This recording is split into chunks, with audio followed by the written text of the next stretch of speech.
अध्याय 6। श्री भगवान ने कहा, जो पुरुष अपने कर्म फल के प्रति अनासक्त है और जो अपने कर्तव्य का पालन करता है, वही सन्यासी और असली योगी है। वह नहीं जो ना तो अग्नि जलाता है और न कर्म करता है। हे पांडुपुत्र, जिसे सन्यास कहते हैं उसे ही तुम योग अर्थात पर ब्रह्म से युक्त होना जानो, क्योंकि इंद्रिय तृप्ति के लिए इच्छा को त्यागे बिना कोई कभी योगी नहीं हो सकता। अष्टांग योग के नव साधक के लिए कर्म साधन कहलाता है और योग सिद्ध पुरुष के लिए समस्त भौतिक कार्यकलापों का परित्याग ही साधन कहा जाता है। जब कोई पुरुष समस्त भौतिक इच्छाओं का त्याग करके ना तो इंद्रिय तृप्ति के लिए कार्य करता है और ना सकाम कर्मों में प्रवृत्त होता है, तो वह योगारूढ़ कहलाता है। मनुष्य को चाहिए कि अपने मन की सहायता से अपना उद्धार करे और अपने को नीचे न गिरने दे। यह मन बद्ध जीव का मित्र भी है और शत्रु भी। जिसने मन को जीत लिया है उसके लिए मन सर्वश्रेष्ठ मित्र है, किंतु जो ऐसा नहीं कर पाया उसके लिए मन सबसे बड़ा शत्रु बना रहेगा। जिसने मन को जीत लिया उसने पहले ही परमात्मा को प्राप्त कर लिया है, क्योंकि उसने शांति प्राप्त कर ली है। ऐसे पुरुष के लिए सुख दुख, सर्दी गर्मी एवं मान अपमान एक से हैं। वह व्यक्ति आत्म साक्षात्कार को प्राप्त तथा योगी कहलाता है, जो अपने अर्जित ज्ञान तथा अनुभूति से पूर्णतया संतुष्ट रहता है। ऐसा व्यक्ति अध्यात्म को प्राप्त तथा जितेंद्रिय कहलाता है। वह सभी वस्तुओं को, चाहे वे कंकड़ हो, पत्थर हो या कि सोना, एक समान देखता है। जब मनुष्य निष्कपट हितैषियों, प्रिय मित्रों, तटस्थों, मध्यस्थों, ईर्ष्यालुओं, शत्रुओं तथा मित्रों, पुण्य आत्माओं एवं पापियों को समान भाव से देखता है, तो वह और भी उन्नत माना जाता है। योगी को चाहिए कि वह सदैव अपने शरीर, मन तथा आत्मा को परमेश्वर में लगाए, एकांत स्थान में रहे और बड़ी सावधानी के साथ अपने मन को वश में करे। उसे समस्त आकांक्षाओं तथा संग्रह भाव की इच्छाओं से मुक्त होना चाहिए। योगाभ्यास करने के लिए योगी एकांत स्थान में जाकर भूमि पर कुशा बिछा दे और फिर उसे मृगछाला से ढके तथा ऊपर से मुलायम वस्त्र बिछा दे।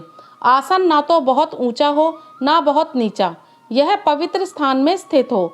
योगी को चाहिए कि इस पर दृढ़तापूर्वक बैठ जाए और मन, इंद्रियों तथा कर्मों को वश में करते हुए तथा मन को एक बिंदु पर स्थिर करके हृदय को शुद्ध करने के लिए योग अभ्यास करे।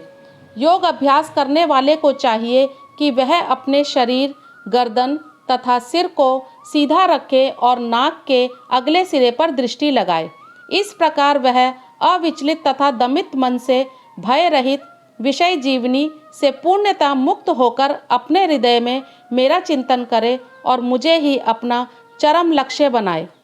इस प्रकार शरीर, मन तथा कर्म में निरंतर संयम का अभ्यास करते हुए संयमित मन वाले योगी को इस भौतिक अस्तित्व की समाप्ति पर भगवत धाम की प्राप्ति होती है। हे अर्जुन, जो अधिक खाता है या बहुत कम खाता है, जो अधिक सोता है अथवा जो पर्याप्त नहीं सोता, उसके योगी बनने की कोई संभावना नहीं है। जो खाने, सोने, आमोद प्रमोद तथा काम करने की आदतों में नियमित रहता है, वह योग अभ्यास द्वारा समस्त भौतिक क्लेशों को नष्ट कर सकता है। जब योगी योगाभ्यास द्वारा अपने मानसिक कार्यकलापों को वश में कर लेता है और अध्यात्म में स्थित हो जाता है, अर्थात समस्त भौतिक इच्छाओं से रहित हो जाता है, तब वह योग में सुस्थिर कहा जाता है। जिस प्रकार वायु रहित स्थान में दीपक हिलता डुलता नहीं, उसी तरह जिस योगी का मन वश में होता है, वह आत्म तत्व के ध्यान में सदैव स्थिर रहता है। सिद्धि की अवस्था में, जिसे समाधि कहते हैं, मनुष्य का मन योग अभ्यास के द्वारा भौतिक मानसिक क्रियाओं से पूर्णतया संयमित हो जाता है। इस सिद्धि की विशेषता यह है कि मनुष्य शुद्ध मन से अपने को देख सकता है और अपने आप में आनंद उठा सकता है। उस आनंदमयी स्थिति में वह दिव्य इंद्रियों द्वारा असीम दिव्य सुख में स्थित रहता है। इस प्रकार स्थापित मनुष्य कभी सत्य से विपत नहीं होता और इस सुख की प्राप्ति हो जाने पर वह इससे बड़ा कोई दूसरा लाभ नहीं मानता। ऐसी स्थिति को पाकर मनुष्य बड़ी से बड़ी कठिनाई में भी विचलित नहीं होता। यह निस्संदेह भौतिक संसर्ग से उत्पन्न होने वाले समस्त दुखों से वास्तविक मुक्ति है। मनुष्य को चाहिए कि संकल्प तथा श्रद्धा के साथ योग अभ्यास में लगे और पथ से विचलित ना हो। उसे चाहिए कि मनोधर्म से उत्पन्न समस्त इच्छाओं को निरपवाद रूप से त्याग दे और इस प्रकार मन के द्वारा सभी ओर से इंद्रियों को वश में करे। धीरे धीरे क्रमशः पूर्ण विश्वास पूर्वक बुद्धि के द्वारा समाधि में स्थित होना चाहिए और इस प्रकार मन को आत्मा में ही स्थित करना चाहिए तथा अन्य कुछ भी नहीं सोचना चाहिए। मन अपनी चंचलता तथा अस्थिरता के कारण जहाँ कहीं भी विचरण करता हो, मनुष्य को चाहिए कि उसे वहाँ से खींचे और अपने वश में लाए। जिस योगी का मन मुझ में स्थिर रहता है वह निश्चय ही दिव्य सुख की सर्वोच्च सिद्धि प्राप्त करता है। वह रजोगुण से परे हो जाता है। वह परमात्मा के साथ अपनी गुणात्मक एकता को समझता है और इस प्रकार अपने समस्त विगत कर्मों के फल से निवृत्त हो जाता है। इस प्रकार योग अभ्यास में निरंतर लगा रहकर आत्मसंयमी योगी समस्त भौतिक कल्मश से मुक्त हो जाता है और भगवान की दिव्य प्रेमा भक्ति में परम सुख प्राप्त करता है। वास्तविक योगी समस्त जीवों में मुझको तथा मुझ में समस्त जीवों को देखता है। निस्संदेह स्वरूप सिद्ध व्यक्ति मुझ परमेश्वर को सर्वत्र देखता है। जो मुझे सर्वत्र देखता है और सब कुछ मुझ में देखता है, उसके लिए ना तो मैं कभी अदृश्य होता हूँ और ना वह मेरे लिए अदृश्य होता है। जो योगी मुझे तथा परमात्मा को अभिन्न जानते हुए परमात्मा की भक्ति पूर्वक सेवा करता है, वह हर प्रकार से मुझ में सदैव स्थित रहता है। हे अर्जुन, वह पूर्ण योगी है जो अपनी तुलना से समस्त प्राणियों की उनके सुखों तथा दुखों में वास्तविक समानता का दर्शन करता है। अर्जुन ने कहा, हे मधुसूदन, आपने जिस योग पद्धति का संक्षेप में वर्णन किया है वह मेरे लिए अव्यावहारिक तथा असहनीय है, क्योंकि मन चंचल तथा अस्थिर है। हे कृष्ण, चूंकि मन चंचल, उच्छृंखल, हठीला तथा अत्यंत बलवान है, अतः मुझे इसे वश में करना वायु को वश में करने से भी अधिक कठिन लगता है।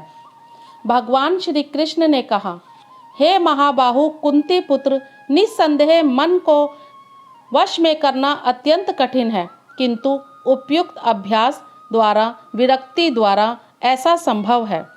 जिसका मन उच्छृंखल है उसके लिए आत्म साक्षात्कार कठिन कार्य करता है, किंतु जिसका मन संयमित है और जो समुचित उपाय करता है उसकी सफलता ध्रुव है, ऐसा मेरा मत है।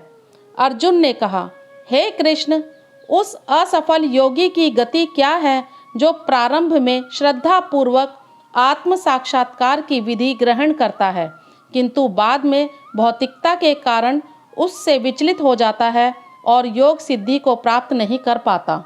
हे महाबाहु कृष्ण, क्या ब्रह्म प्राप्ति के मार्ग से भ्रष्ट ऐसा व्यक्ति आध्यात्मिक तथा भौतिक दोनों ही सफलताओं से च्युत नहीं होता और छिन्न भिन्न बादल की भांति विनष्ट नहीं हो जाता, जिसके फल स्वरूप उसके लिए किसी लोक में कोई स्थान नहीं रहता?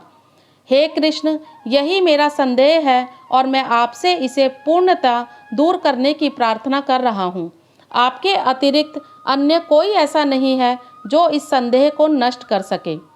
भगवान ने कहा, हे पृथापुत्र, कल्याण कार्यों में निरत योगी का ना तो इस लोक में और ना परलोक में ही विनाश होता है। हे मित्र, भलाई करने वाला कभी बुराई से पराजित नहीं होता।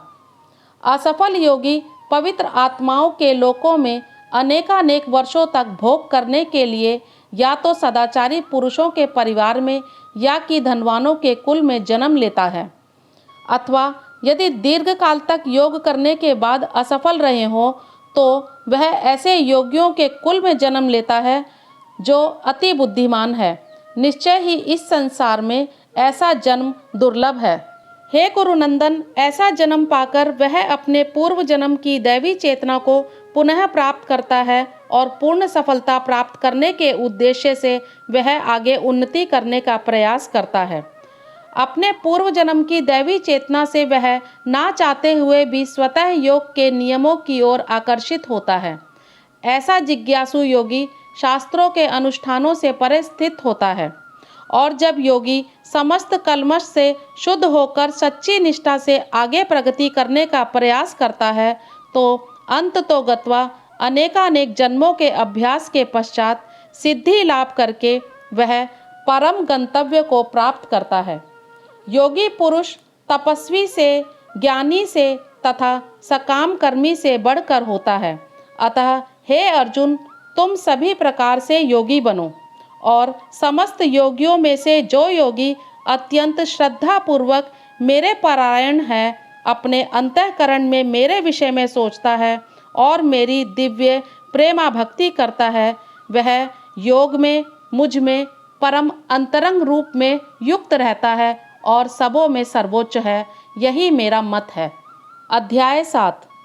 श्री भगवान ने कहा, हे पृथापुत्र, अब सुनो कि तुम किस तरह मेरी भावना से पूर्ण होकर और मन को मुझ में आसक्त करके योग अभ्यास करते हुए मुझे पूर्णतः संशय रहित जान सकते हो।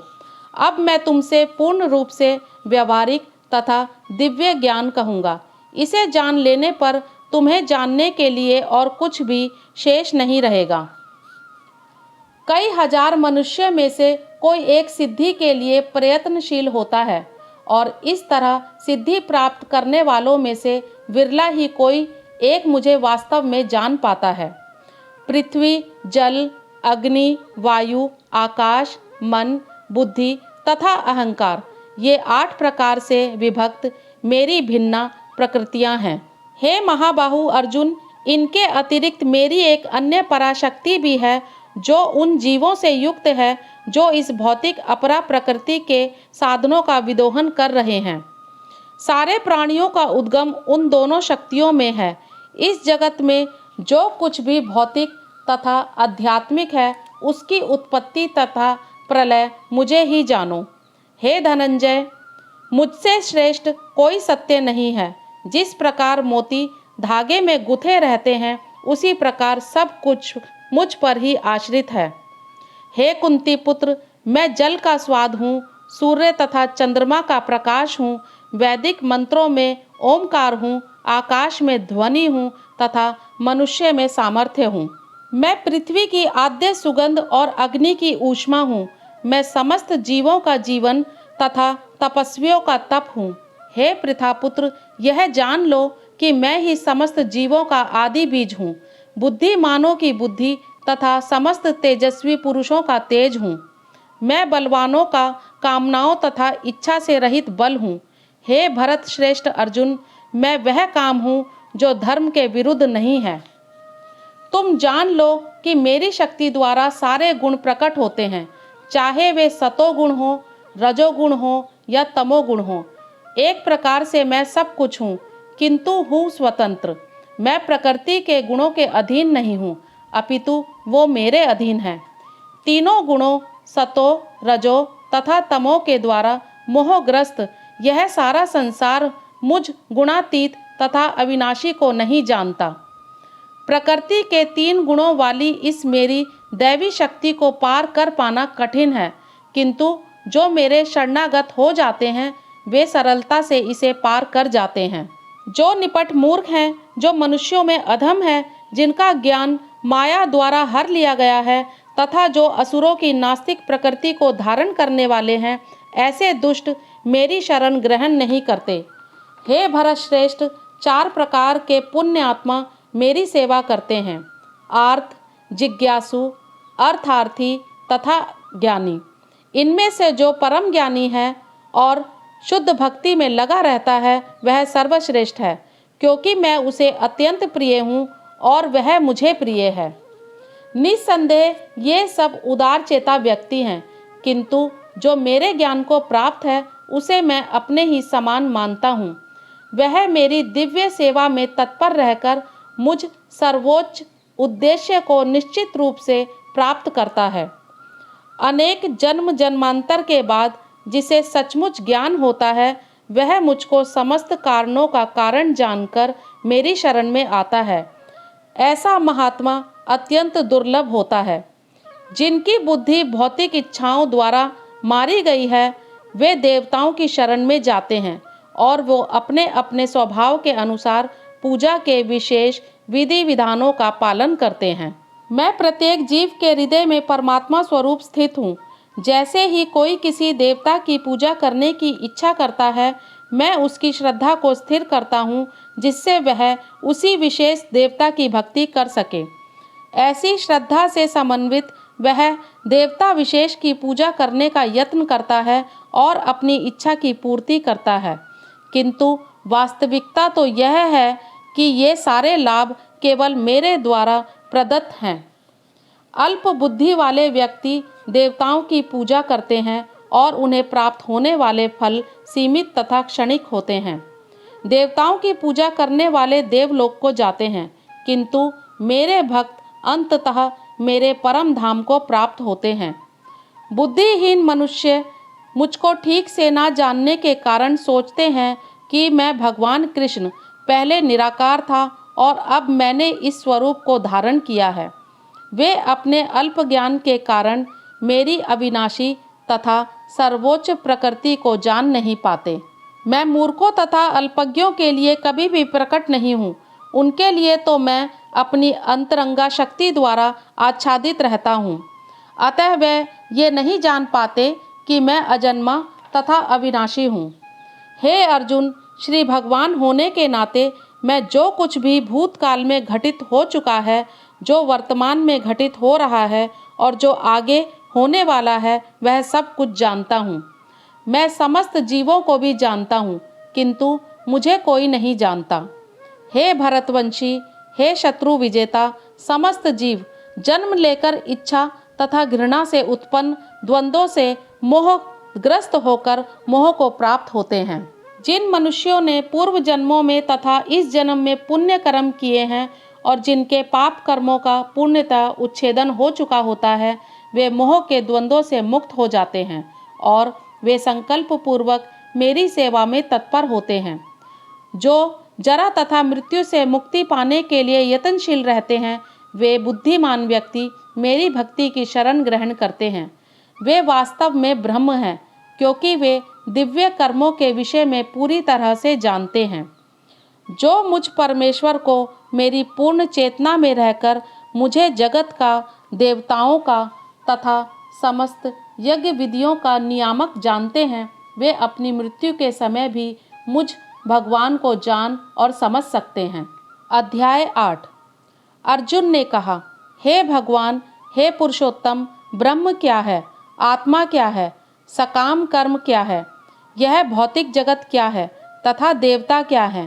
कृपा करके यह सब मुझे बताइए।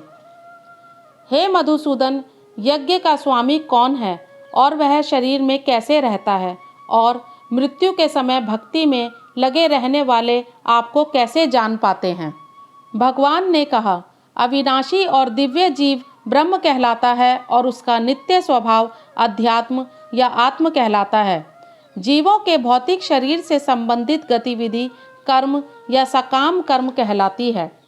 हे देहधारियों में श्रेष्ठ, निरंतर परिवर्तनशील यह भौतिक प्रकृति अधिभूत अर्थात भौतिक अभिव्यक्ति कहलाती है।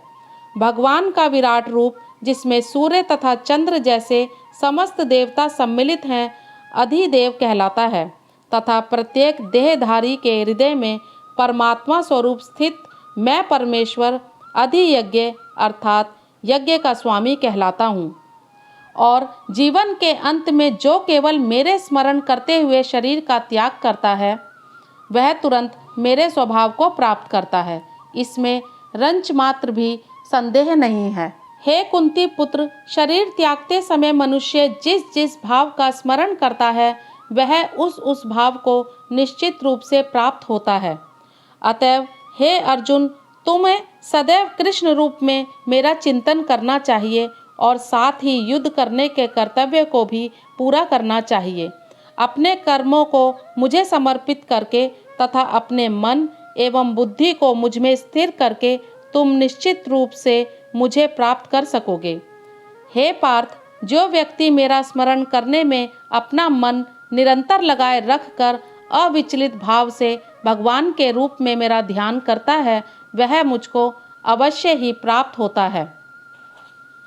मनुष्य को चाहिए कि परम पुरुष का ध्यान सर्वज्ञ, पुरातन, नियंता, लघुतम से भी लघुतर, प्रत्येक का पालन करता, समस्त भौतिक बुद्धि से परे, अचिंत्य तथा नित्य पुरुष के रूप में करे।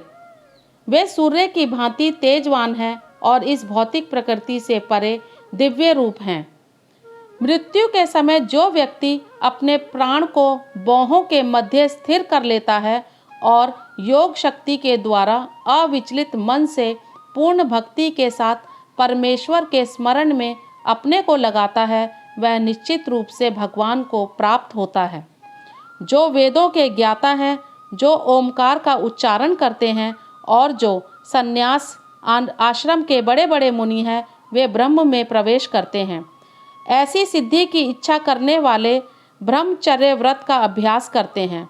अब मैं तुम्हें वह विधि बताऊंगा जिससे कोई भी व्यक्ति मुक्ति लाभ कर सकता है। समस्त इंद्रिय क्रियाओं से विरक्ति को योग की स्थिति अर्थात योग धारणा कहा जाता है। इंद्रियों के समस्त द्वारों को बंद करके तथा मन को हृदय में और प्राण वायु को सिर पर केंद्रित करके मनुष्य अपने को योग में स्थापित करता है। इस योगाभ्यास में स्थित होकर तथा अक्षरों के परम संयोग यानी ओमकार का उच्चारण करते हुए यदि कोई भगवान का चिंतन करता है और अपने शरीर का त्याग करता है, तो वह निश्चित रूप से आध्यात्मिक लोकों को जाता है। हे अर्जुन, जो अनन्य भाव से निरंतर मेरा स्मरण करता है, उसके लिए मैं सुलभ हूँ, क्योंकि वह मेरी भक्ति में प्रवृत्त रहता है। मुझे प्राप्त करके महापुरुष जो भक्ति योगी हैं, कभी भी दुखों से पूर्ण इस अनित्य जगत में नहीं लौटते, क्योंकि उन्हें परम सिद्धि प्राप्त हो चुकी होती है। इस जगत में सर्वोच्च लोक से लेकर निम्नतम सारे लोक दुखों के घर हैं, जहाँ जन्म तथा मरण का चक्कर लगा रहता है। किंतु हे कुंती पुत्र, जो मेरे धाम को प्राप्त कर लेता है, वह फिर कभी भी जन्म नहीं लेता। मानवीय गणना के अनुसार 1000 युग मिलकर ब्रह्मा का एक दिन बनता है और इतनी ही बड़ी ब्रह्मा की रात्रि भी होती है।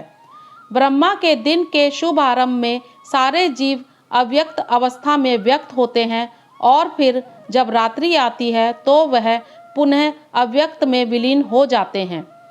जब जब ब्रह्मा का दिन आता है तो सारे जीव प्रकट होते हैं और ब्रह्मा की रात्रि होते ही वे असहायवत विलीन हो जाते हैं।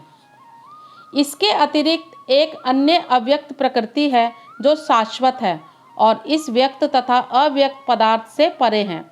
यह परा अर्थात श्रेष्ठ और कभी नाश न होने वाली है। जब इस संसार का सब कुछ लय हो जाता है, तब भी उसका नाश नहीं होता, जिसे वेदांती अप्रकट तथा अविनाशी बताते हैं। जो परम गंतव्य है, जिसे प्राप्त कर लेने पर कोई वापस नहीं आता, वही मेरा परम धाम है। भगवान जो सबसे महान है, अनन्य भक्ति द्वारा ही प्राप्त किए जा सकते हैं। यद्यपि वे अपने धाम में विराजमान रहते हैं, तो भी वे सर्वव्यापी हैं और उनमें सब कुछ स्थित है। हे भरत श्रेष्ठ, अब मैं तुम्हें उन विभिन्न कालों को बताऊंगा जिनमें इस संसार से प्रयाण करने के बाद योगी पुनः आता है अथवा नहीं आता। जो परब्रह्म के ज्ञाता हैं, वे अग्निदेव के प्रभाव में, प्रकाश में, दिन के शुभ लक्षण में, शुक्ल पक्ष में या जब सूर्य उत्तरायण में रहता है, उन 6 मासों में इस संसार से शरीर त्याग करने पर उस परब्रह्म को प्राप्त करते हैं। जो योगी धुएं, रात्रि, कृष्ण पक्ष में या सूर्य के दक्षिणायन रहने के 6 महीने में दिवंगत होता है, वह चंद्रलोक को जाता है, किंतु वहां से पुनः पृथ्वी पर चला आता है। वैदिक मत अनुसार इस संसार से प्रयाण करने के 2 मार्ग हैं, एक प्रकाश का तथा दूसरा अंधकार का। जब मनुष्य प्रकाश के मार्ग से जाता है तो वह वापस नहीं आता, किंतु अंधकार के मार्ग से जाने वाला पुनः लौट कर आता है। हे अर्जुन, यद्यपि भक्तगण इन दोनों मार्गों को जानते हैं, किंतु वे मोहग्रस्त नहीं होते। अतः तुम भक्ति में सदैव स्थिर रहो। जो व्यक्ति भक्ति मार्ग स्वीकार करता है, वह वेद अध्ययन, तपस्या, दान, दार्शनिक तथा सकाम कर्म करने से पर्याप्त होने वाले फलों से वंचित नहीं होता। वह मात्र भक्ति संपन्न करके इन समस्त फलों की प्राप्ति करता है और अंत में परम नित्य धाम को प्राप्त होता है। अध्याय 9। श्री भगवान ने कहा, हे अर्जुन, चूंकि तुम मुझसे कभी ईर्ष्या नहीं करते, इसलिए मैं तुम्हें यह परम गुह्य ज्ञान तथा अनुभूति बतलाऊंगा, जिसे जानकर तुम संसार के सारे क्लेशों से मुक्त हो जाओगे। यह ज्ञान सब विद्याओं का राजा है, जो समस्त रहस्यों में सर्वाधिक गोपनीय है। यह परम शुद्ध है और चूंकि यह आत्मा की प्रत्यक्ष अनुभूति कराने वाला है, अतः यह धर्म का सिद्धांत है। यह अविनाशी है और अत्यंत सुखपूर्वक संपन्न किया जाता है। हे परंतप, जो लोग भक्ति में श्रद्धा नहीं रखते, वे मुझे प्राप्त नहीं कर पाते। अतः वे इस भौतिक जगत में जन्म मृत्यु के मार्ग पर वापस आते रहते हैं। ये संपूर्ण जगत मेरे अव्यक्त रूप द्वारा व्याप्त है। समस्त जीव मुझमें हैं, किंतु मैं उनमें नहीं हूँ। तथापि मेरे द्वारा उत्पन्न सारी वस्तुएं मुझमें स्थित नहीं रहती। जरा मेरे योग ऐश्वर्य को देखो। यद्यपि मैं समस्त जीवों का पालक अर्थात भरता हूँ और सर्वत्र व्याप्त हूँ, लेकिन मैं इस विराट अभिव्यक्ति का अंश नहीं हूँ, क्योंकि मैं सृष्टि का कारण स्वरूप हूँ। जिस प्रकार सर्वत्र प्रवाहमान प्रबल वायु सदैव आकाश में स्थित रहती है, उसी प्रकार समस्त उत्पन्न प्राणियों को मुझमें स्थित जानो। हे कुंती पुत्र, कल्प का अंत होने पर सारे प्राणी मेरी प्रकृति में प्रवेश करते हैं और अन्य कल्प के आरंभ होने पर मैं उन्हें अपनी शक्ति से पुनः उत्पन्न करता हूँ। संपूर्ण विराट जगत मेरे अधीन है। यह मेरी इच्छा से बारंबार स्वतः प्रकट होता रहता है और मेरी इच्छा से अंत में विनष्ट होता है। हे धनंजय, ये सारे कर्म मुझे नहीं बांध पाते। मैं उदासीन की भांति इन सारे भौतिक कर्मों से सदैव विरक्त रहता हूँ।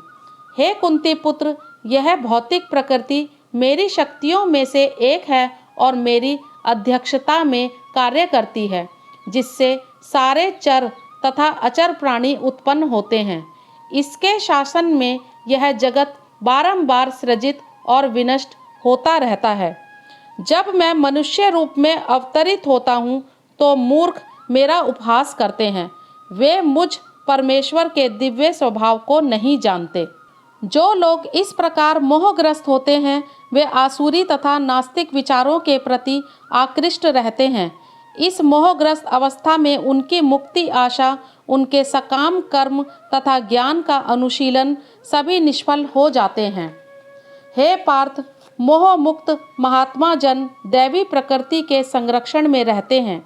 वे पूर्णतः भक्ति में निमग्न रहते हैं, क्योंकि वे मुझे आदि तथा अविनाशी भगवान के रूप में जानते हैं।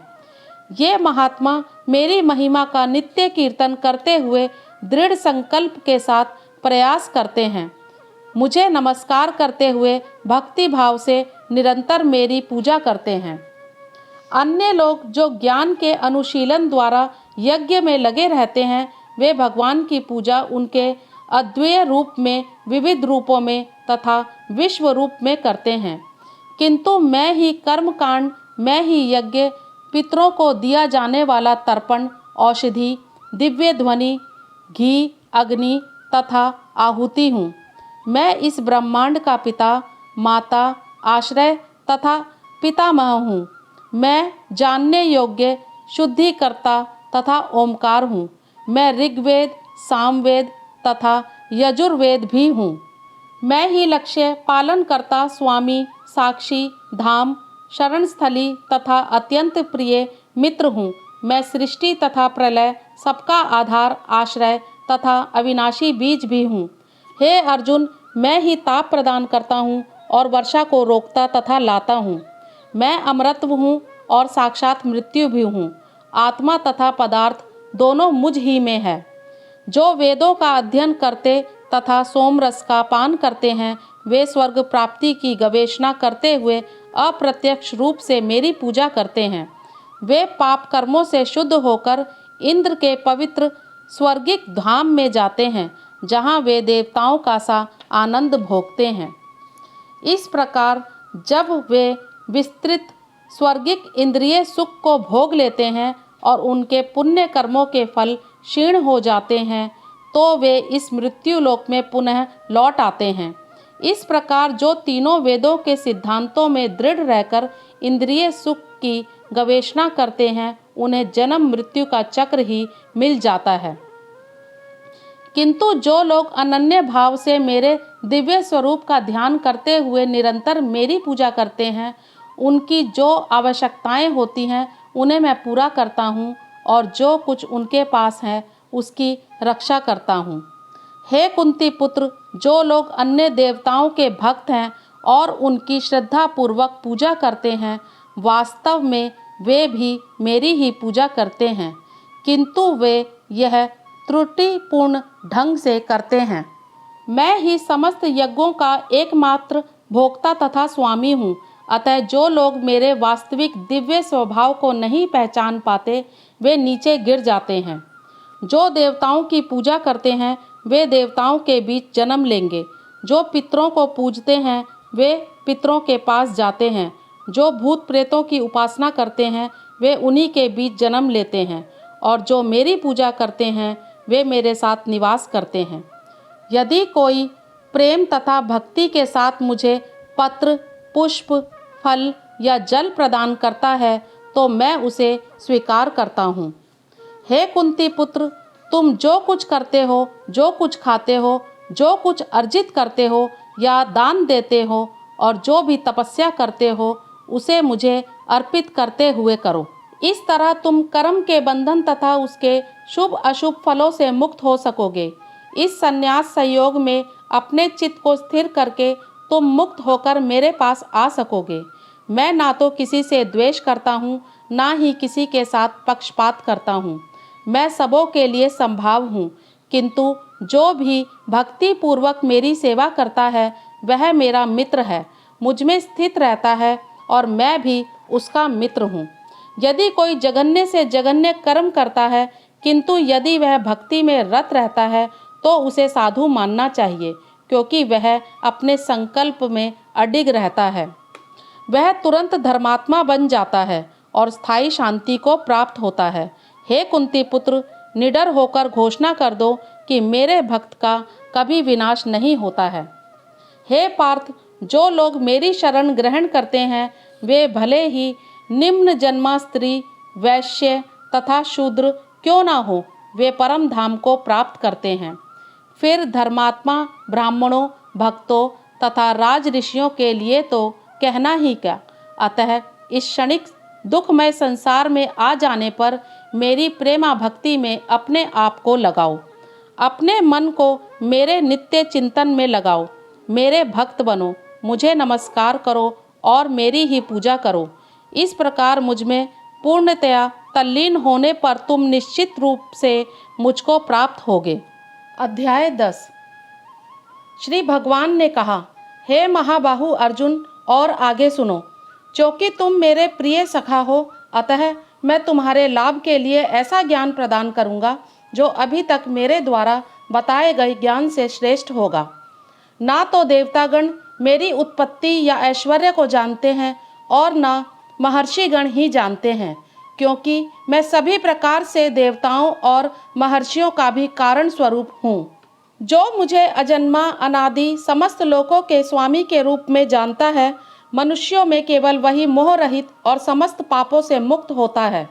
बुद्धि, ज्ञान, संशय तथा मोह से मुक्ति, क्षमा भाव, सत्यता, इंद्रिय निग्रह, मन निग्रह, सुख तथा दुख, जन्म मृत्यु, भय अभय, अहिंसा, समता, तुष्टि, तप, दान, यश तथा अपयश, जीवों के ये विविध गुण मेरे ही द्वारा उत्पन्न हैं। सप्तऋषिगण तथा उनसे भी पूर्व 4 अन्य महर्षि एवं सारे मनु अर्थात मानव जाति के पूर्वज सब मेरे मन से उत्पन्न हैं और विभिन्न लोकों में निवास करने वाले सारे जीव उनसे अवतरित होते हैं। जो मेरे इस ऐश्वर्य तथा योग से पूर्णतया आश्वस्त हैं, वह मेरी अनन्य भक्ति में तत्पर होता है, इसमें तनिक भी संदेह नहीं है। मैं समस्त आध्यात्मिक तथा भौतिक जगतों का कारण हूँ। प्रत्येक वस्तु मुझ ही से उद्भूत है। जो बुद्धिमान यह भली भांति जानते हैं, वे मेरी प्रेमा भक्ति में लगते हैं तथा हृदय से पूरी तरह मेरी पूजा में तत्पर होते हैं। मेरे शुद्ध भक्तों के विचार मुझ में वास करते हैं। उनके जीवन मेरी सेवा में अर्पित रहते हैं और वे एक दूसरे को ज्ञान प्रदान करते तथा मेरे विषय में बातें करते हुए परम संतोष तथा आनंद का अनुभव करते हैं। जो प्रेम पूर्वक मेरी सेवा करने में निरंतर लगे रहते हैं, उन्हें मैं ज्ञान प्रदान करता हूँ, जिसके द्वारा वे मुझ तक आ सकते हैं। मैं उन पर विशेष कृपा डालने के हेतु उनके हृदय में वास करते हुए ज्ञान के प्रकाशमान दीपक के द्वारा अज्ञान जन्य अंधकार को दूर करता हूँ। अर्जुन ने कहा, आप परम भगवान, परम धाम, परम पवित्र, परम सत्य हैं। आप नित्य, दिव्य, आदि पुरुष, अजन्मा तथा महानतम हैं। नारद, असित, देवल तथा व्यास जैसे ऋषि आपके इस सत्य की पुष्टि करते हैं और अब आप स्वयं भी मुझसे प्रकट कह रहे हैं। हे कृष्ण, आपने मुझसे जो कहा है उसे मैं पूर्णतः सत्य मानता हूँ। हे प्रभु, ना तो देवतागण ना असुरगण ही आपके स्वरूप को समझ सकते हैं। हे परम पुरुष, हे सबके उद्गम, हे समस्त प्राणियों के स्वामी, हे देवों के देव, हे ब्रह्मांड के प्रभु, निस्संदेह एकमात्र आप ही अपने को अपनी अंतरंग शक्ति से जानने वाले हैं।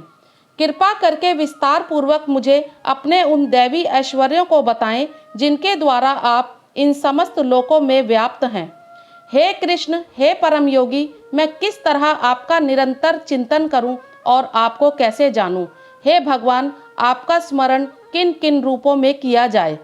हे जनार्दन, आप पुनः विस्तार से अपने ऐश्वर्य तथा योग शक्ति का वर्णन करें।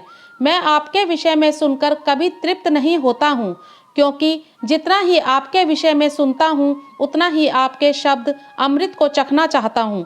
श्री भगवान ने कहा, हाँ, अब मैं तुमसे अपने मुख्य मुख्य वैभव युक्त रूपों का वर्णन करूँगा, क्योंकि हे अर्जुन, मेरा ऐश्वर्य असीम है। हे अर्जुन, मैं समस्त जीवों के हृदय में स्थित परमात्मा हूँ। मैं ही समस्त जीवों का आदि, मध्य तथा अंत हूँ। मैं आदित्यों में विष्णु, प्रकाशों में तेजस्वी सूर्य, मरुतों में मरीचि तथा नक्षत्रों में चंद्रमा हूँ। मैं वेदों में समावेद हूँ, देवों में स्वर्ग का राजा इंद्र हूँ, इंद्रियों में मन हूँ तथा समस्त जीवों में जीवनी शक्ति हूँ। मैं समस्त रुद्रों में शिव हूँ, यक्षों तथा राक्षसों में संपत्ति का देवता हूँ, वसुओं में अग्नि हूँ और समस्त पर्वतों में मेरु हूँ। हे अर्जुन, मुझे समस्त पुरोहितों में मुख्य पुरोहित बृहस्पति जानो।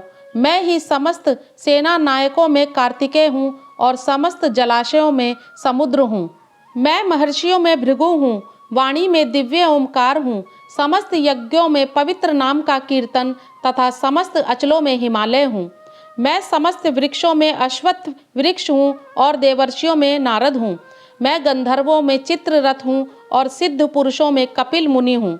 घोड़ों में मुझे उच्च श्रवा जानो, जो अमृत के लिए समुद्र मंथन के समय उत्पन्न हुआ था। गजराजों में मैं ऐरावत हूँ तथा मनुष्यों में राजा हूँ। मैं हथियारों में वज्र हूँ, गायों में सुरभि, संतति उत्पत्ति के कारणों में प्रेम का देवता कामदेव तथा सर्पों में वसुकी हूँ। अनेक फणों वाले नागों में मैं अनंत हूँ और जलचरों में वरुण देव हूँ। मैं पितरों में अर्यमा हूँ तथा नियमों के निर्वाहकों में मैं मृत्युराज यम हूँ। दैत्यों में मैं भक्तराज प्रहलाद हूँ, दमन करने वालों में काल हूँ, पशुओं में सिंह हूँ तथा पक्षियों में गरुण हूँ। समस्त पवित्र करने वालों में मैं वायु हूँ, शस्त्रधारियों में राम, मछलियों में मगर तथा नदियों में गंगा हूँ। हे अर्जुन, मैं समस्त सृष्टियों का आदि, मध्य और अंत हूँ। मैं समस्त विद्याओं में अध्यात्म विद्या हूँ और तर्क शास्त्रियों में मैं निर्णायक सत्य हूँ। अक्षरों में मैं ओमकार हूँ और समासों में द्वंद्व समास हूँ। मैं शाश्वत काल भी हूँ और सृष्टाओं में ब्रह्मा हूँ। मैं सर्वभक्षी मृत्यु हूँ और मैं ही आगे होने वालों को उत्पन्न करने वाला हूँ।